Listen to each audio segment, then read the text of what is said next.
Alors l'histoire de Steam One, c'est l'histoire de deux frères donc, qui vivent aux États-Unis, qui fabriquent des vêtements. Nous étions fabricants de prêt-à-porter.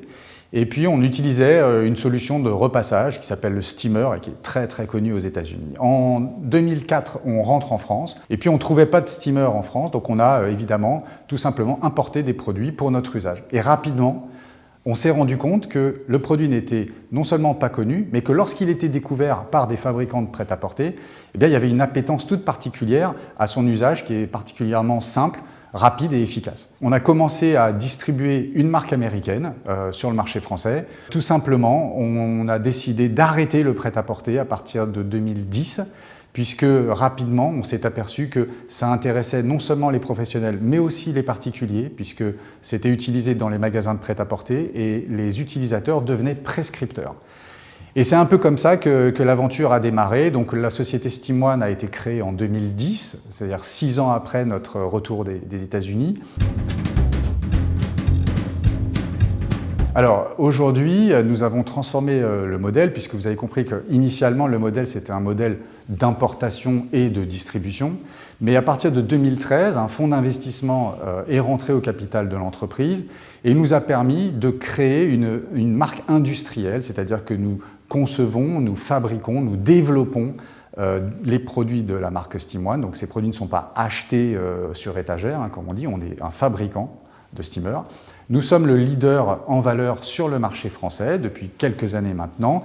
Aujourd'hui, nous sommes une société internationalisée puisque nous faisons plus de 45% de notre chiffre d'affaires à l'export, un peu partout dans le monde. Et nous avons d'ailleurs une filiale aux États-Unis et une filiale en Chine, de façon à pouvoir gérer tous les flux, puisqu'il y a beaucoup de complexités qui sont liées notamment au transport et au passage de douane.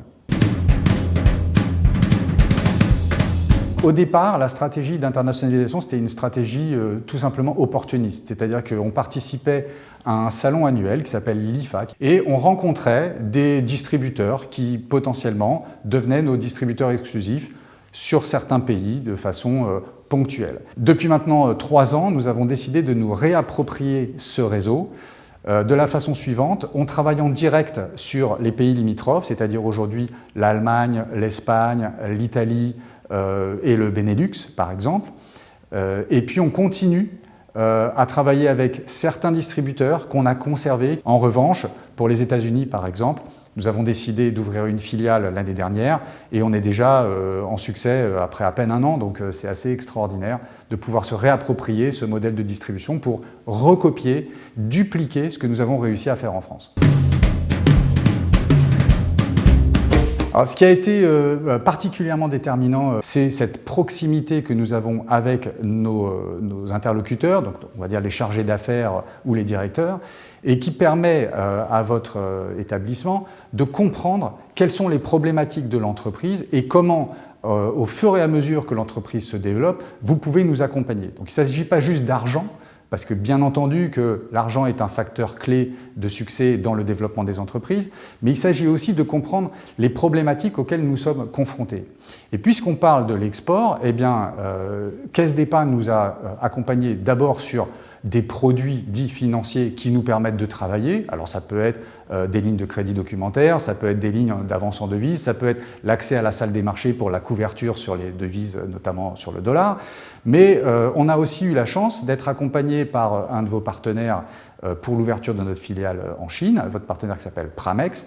Et en fait, dès qu'on a eu ce sujet d'ouverture de filiale en Chine, qui est un sujet assez complexe, on peut l'imaginer, eh bien, la Caisse d'Épargne a compris comment il pouvait nous accompagner, avec qui, et ça a été fait de façon très rapide et très efficace.